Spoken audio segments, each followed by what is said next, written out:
सबको जय मसीह की। परमेश्वर का सच्चा न्याय आज हम ये पढ़ेंगे। चलिए पढ़ते हैं।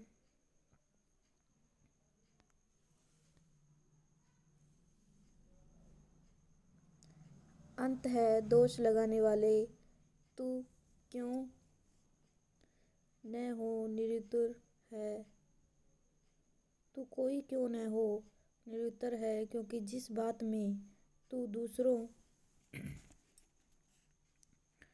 दूसरों पर दोष लगाता है उसी बात में स्वयं को दोषी ठहराता है, क्योंकि तू जो दोष लगाता है स्वयं भी वैसे ही कार्य करता है। और हम जानते हैं कि ऐसे कार्य करने वाले पर परमेश्वर के दंड की आज्ञा उचित ही होती है। हे मनुष्य, तू जो दूसरों पर ऐसे कार्य करने का दोष लगाता है और स्वयं ही वे कार्य करता है, क्या यह समझता है तू परमेश्वर के दंड की आज्ञा से बच जाएगा, या तू उसकी कृपा, सहनशीलता और धैर्य रूपी धन्य को तुच्छ जानता है और नहीं जानता कि परमेश्वर की कृपा तुझे मन परिवर्तन की ओर से ले आती है, परंतु अपने हठीले और अपरिवर्तित मन के कारण तू परमेश्वर के प्रकोप के दिन के लिए उसके सच्चे न्याय के प्रकट होने तक अपने लिए क्रोध को संचित कर रहा है।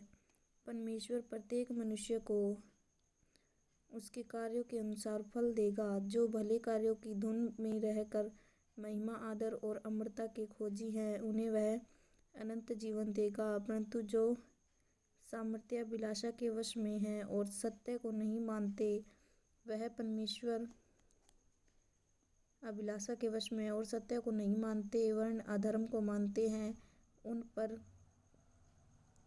पर प्रकोप और क्रोध पड़ेगा। प्रत्येक मनुष्य पर जो बुरा करता है क्लेश और संकट आएगा, पहले यहूदी पर फिर यूनानी पर। प्रत्येक मनुष्य को जो भला करता है महिमा और आदर और शांति प्राप्त होगी, पहले यहूदी और फिर यूनानी को। परमेश्वर किसी का पक्षपात नहीं करता। जिन्होंने बिना व्यवस्था पाप किया है वे बिना व्यवस्था के नष्ट भी होंगे। जिन्होंने व्यवस्था पाकर पाप किया है उनका अन्याय व्यवस्था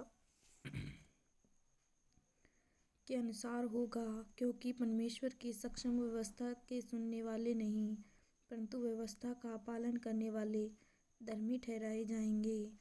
फिर जब गैर यहूदी, जिनके पास व्यवस्था नहीं, स्वभाव ही से व्यवस्था की बातें का पालन करते हैं, तो व्यवस्था न होने पर भी वे अपने लिए एक व्यवस्था है।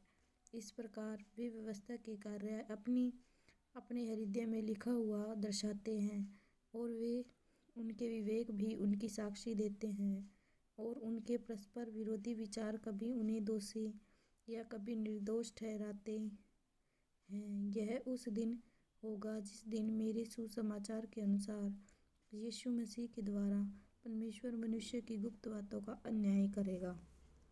आमीन।